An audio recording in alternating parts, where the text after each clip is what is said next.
बिहार की राजनीति में सुजीत, हम काफी लंबे वक्त से चर्चा भी कर रहे हैं। कई बार इस तरह के समीकरण बनते हुए दिखे कि सब कुछ ठीक नीतीश कुमार और बीजेपी के बीच नहीं है, लेकिन लगता रहा कि नहीं, शायद ज्यादा देख रहे हैं हम। लेकिन अब जो स्थिति बनी हुई है, अब सूत्रों के हवाले से भी कहा जा रहा है कि बिल्कुल टूट की कगार पर यह गठबंधन है। क्या जानकारी आपके पास ताजा? बिल्कुल, जो सूत्रों के अनुसार जो कहा जा रहा है उसमें सच्चाई भी है। और जिस तरीके से जेडीयू के राष्ट्रीय अध्यक्ष ने कल प्रेस कॉन्फ्रेंस करके और जो बातें कही, उन्होंने चिराग मॉडल का जिक्र किया, जिसमें 2020 में जो विधानसभा का चुनाव हुआ था उसमें जेडीयू को सीटें कम आई। 71 सीटें थी पिछले चुनाव में, वो घटकर 43 हो गई। और उसके पीछे कहीं ना कहीं ये कारण माना जा रहा था, मान रहे थे लोग अंदर अंदर कि बीजेपी ने कोई इस तरह से कोई चिराग पासवान को जेडीयू के खिलाफ खड़ा कर दिया है और जिसकी वजह से जेडीयू को नुकसान हुआ। कल ये बात खुलकर सामने आ गई।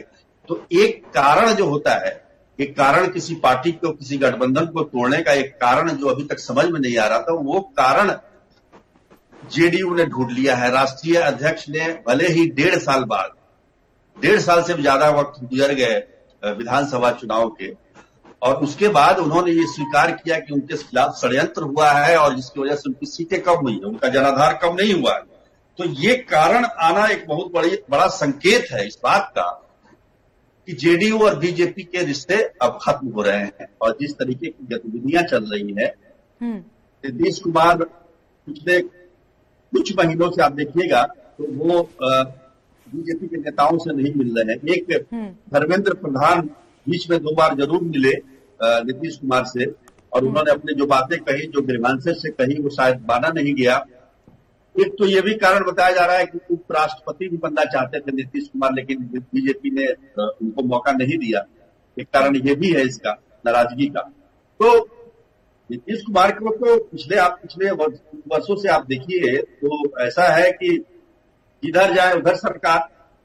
स्थिति ये है कि 2015 में भी वही स्थिति थी कि अगर वो आरजेडी के साथ थे तब भी सरकार में थे, और इधर बीजेपी में आ गए तब भी सरकार में थे।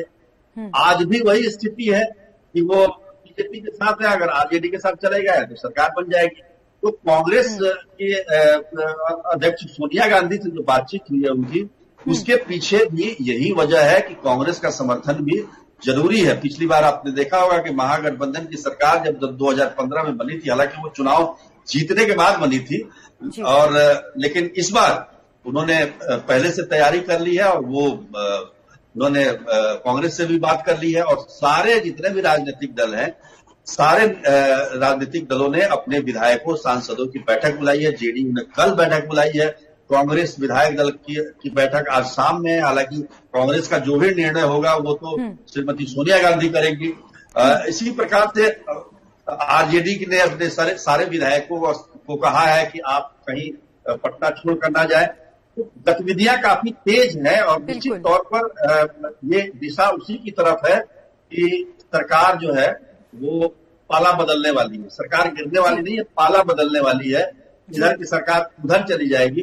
तो ये स्थिति है। बीजेपी इस पर क्या निर्णय लेती है, क्या उस पर उसका एक्शन होता है, ये अभी इसके बारे में खुलकर सामने नहीं आया है। लेकिन जो चीजें सामने दिखाई दे रही है उससे तो स्पष्ट तौर से लग रहा है कि सरकार एक बार फिर से बिहार में पलटी मारने वाली है। जी, और सुजीत जी, एक और चीज आपसे यहाँ समझना चाहेंगे कि क्या नीतीश कुमार कहीं ना कहीं ये भाप गए थे कि बीजेपी आरसीपी सिंह का इस्तेमाल उनको कमजोर करने के लिए कर रही है, और इसीलिए वक्त रहते नीतीश कुमार ने भ्रष्टाचार का आरोप आरसीपी सिंह पर लगवाया और फलस्वरूप आरसीपी सिंह ने पार्टी से इस्तीफा दे दिया? क्या ये महज संयोग है या फिर आपको लगता है कि इसके पीछे कोई रणनीति हो सकती है? देखिए, सबसे बड़ी बात क्या है कि आरसीपी सिंह एक जमाने में जेडीयू के नंबर 2 नेता थे। सबसे विश्वस्त नीतीश कुमार का कोई व्यक्ति था तो वो आरसीपी सिंह थे, और आरसीपी सिंह राष्ट्रीय अध्यक्ष बने जेडीयू के, और उन्होंने बातचीत की बीजेपी के साथ उन मुद्दों पर, जिन मुद्दों पर जो गठबंधन होता है, जो गठबंधन में जो समान एकजुटता दिखनी चाहिए, समानता दिखनी चाहिए, वो बातचीत जो उन्होंने की बीजेपी से, तो इधर से जो भाव आ रहा है जेडीयू की तरफ से, कहा जा रहा है कि उन्होंने पार्टी का ज्यादा हित नहीं रखा, अपनी पार्टी का, जेडीयू पार्टी का हित ज्यादा नहीं रखा और वो बीजेपी के ज्यादा समर्थक हो गए। और उन्होंने एक कारण तो ये भी है कि वो जो है बातचीत करने गए जब कैबिनेट का विस्तार हो रहा था कि 2 मंत्री बनेंगे, 3 मंत्री बनेंगे जेडीयू से, लेकिन वो केवल अपने मंत्री बन गए और उन्होंने बोल दिया कि नीतीश कुमार के कहने पर वो मंत्री पद में शामिल हुए। नीतीश कुमार को ये बड़ा खराब लगा क्योंकि उन्होंने इस बात से इनकार कर दिया था 2019 में ही कि एक मंत्री पद वो नहीं लेंगे और इससे बेहतर है कि वो केवल सरकार को समर्थन करेंगे लेकिन मंत्रिमंडल में शामिल नहीं होंगे। लेकिन उसके बावजूद आरसीपी सिंह ने केवल अपने मंत्री पद स्वीकार कर लिया, जिसकी वजह से, और ये भी कहा कि नीतीश कुमार के कहने पर किया है, तो ये नीतीश कुमार को बहुत खराब लगा। और जो चीजें सामने आ रही थी उससे लग रहा था कि आरसीपी सिंह जो है वो बीजेपी के ज्यादा करीब होते जा रहे हैं। और आरसीपी सिंह चूंकि संगठन के आदमी भी रहे हैं तो बहुत सारे जो नेता, कार्यकर्ता, विधायक, सांसद उनके संपर्क में थे। तो एक चीज आप देखिए तो पिछले कुछ महीनों से वैसे डर तो लगा ही रहता है जेडीयू को कहीं ना कहीं कि बीजेपी कहीं महाराष्ट्र वाली हालत यहां ना कर दे, कहीं यहां पर जैसे शिवसेना को तोड़ा है यहां भी ना तोड़ दे। तो इस तरह का डर हमेशा खौफ रहता है और आरसीपी सिंह उसमें मदद कर सकते थे बीजेपी की। और यही कारण है कि एकदम उनको ध्वस्त करने के लिए आरसीपी सिंह को, आखिर बताइए इतने वर्षों से वो साथ थे, 25 वर्षों से उनके साथ अधिकारी के तौर पर थे, सांसद के तौर पर थे, मंत्री के तौर पर थे, तब भ्रष्टाचार नहीं दिखा। लेकिन जब तलखी आ गई तब पता चला कि नहीं, उन्होंने 58 प्लॉट खरीद दिए। अरे भाई, जो भी खरीदे होंगे वो आप ही के साथ रह के खरीदे होंगे, आपको पता कैसे नहीं चला? ये एक सवाल किया जा सकता है।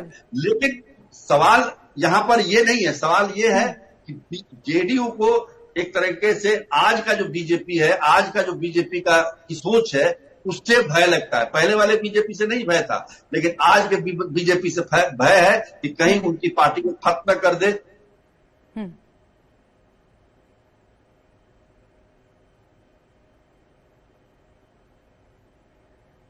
सुजीत जी, आपकी आवाज अचानक आनी बंद हो गई है, क्या म्यूट हो गया है? आप एक बार देखिएगा प्लीज।